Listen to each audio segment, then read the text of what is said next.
sedangkan di sana mungkin lebih banyak gitu kan ya. Kenapa fokusnya itu atau memang suka? Terus pertanyaan kedua untuk Kak Nikola Saputra, di antara banyak film gedung di film yang tadi itu mana yang paling Mas favoritin? Gitu? Gedungnya? Iya gedungnya. Kalau Mas pasti gedung Epicentrum yang difavoritin. Itu favorit saya juga. Ya. Sini. Thank you. Iya. Mbak Ika dan juga Mas Teddy, silakan boleh dijawab. Boleh Pepita, ada di sini Mbak Ika? Iya. Tas.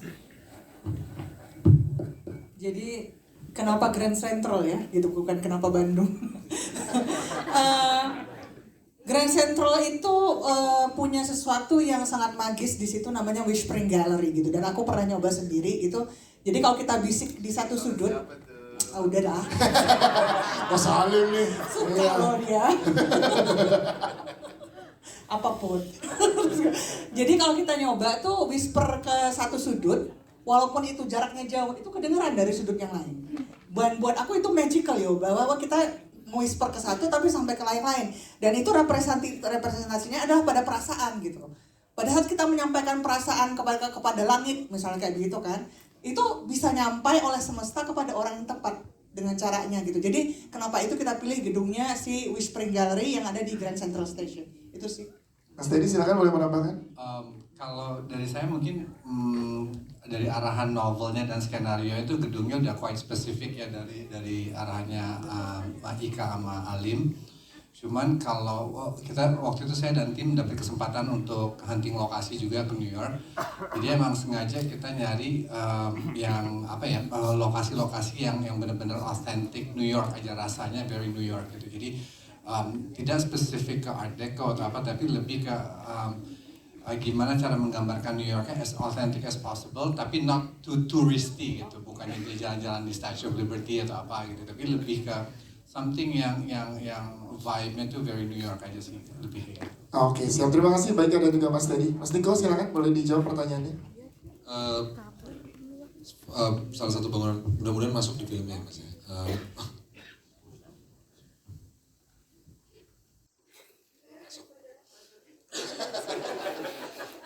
Ada salah satu arsitek yang saya kagumi, Santiago Calatrava.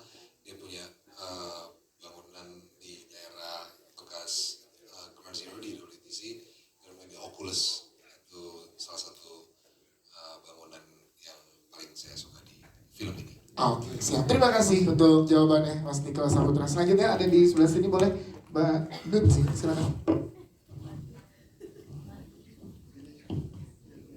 Aku Nuti dari Cinemax, mau nanya ke Mas Teddy. Mas Teddy dalam suatu kesempatan Mas Teddy menyampaikan kalau mau direct film ini karena ada kesan berlapis ceritanya. Itu dari novelnya atau dari skenario yang ditulis sama Mas Alim? Kemudian ke penyanyinya yang bikin lagunya Mbak Pita ya.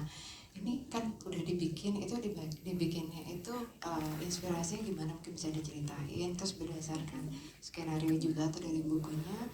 Kemudian kalau boleh Mbak Ika, tadi belajar dari Raya sering ada writer's block pada saat buat buku dan cerita ini, apakah semacam itu juga ada inspirasi dari kehidupan nyata? Terima kasih. Terima kasih Mbak Duti. Mas Teddy silakan. Jadi ketika saya baca, maksudnya ketika saya mau mengerjakan film ini, baca skenarionya, saya mesti nyari sesuatu yang saya bisa relate gitu ya. And I think trauma itu sesuatu yang everyone can relate, termasuk saya gitu ya, trauma in a relationship atau trauma apapun gitu ya, and how to overcome it gitu. Jadi itu hal yang menurut saya feeling yang universal, yang menurut saya semua orang bisa pernah ngerasain dan pernah ini. Dan ketika saya baca skenario-nya Alim sama Ika, itu yang saya lihat gitu, oh I think this feeling itu saya ngerti gitu ya, I think I know what to do with this gitu ketika saya baca. Jadi mudah-mudahan sih bisa ke-reflect ya dengan performance-nya Niko sama Putri gitu. Jadi itu sih yang hook pertama nyangkut di saya itu. Jadi that layer of that story for me itu interesting, buat saya itu menarik sekali. Jadi mudah-mudahan it reflects on the film. Siap, terima kasih Mas Teddy. Selanjutnya Pepita tadi, pertanyaan kedua Pepita. boleh ceritakan prosesnya gimana ya? Karena 2 tahun lalu ternyata udah ada lagunya ya. Iya, jadi lagu ini saya tulis bersama teman baik saya, Jasmine. Dan lagu ini diinspirasikan dari sebuah fair. Jadi dari liriknya di dalam versesnya itu menceritakan tentang sebuah date in a fair seperti naik carousel dan lain-lain, makan candied apples. Tapi the point of the song itu in the chorus yang berkata this fair is just passing through, but I hope you won't too. Meaning this date that we're on and this fair is just passing through, cuman sekilas lewat saja, tapi semoga cinta kita ini untuk selamanya. Seperti itu. Wah, seperti itu ya, dan udah ditulis oleh Bebita 2 tahun lalu ya Bebe. Iya, udah. Jadi ini blessing banget juga buat kamu ketemu jodoh dengan menjadi salah satu original soundtrack di film ini. Very, very blessed. Yes, terima kasih Bebita. Baika, boleh silakan dijawab pertanyaan berikutnya Baika. Setiap penulis pasti pernah mengalami writer's block kan gitu, dan jujur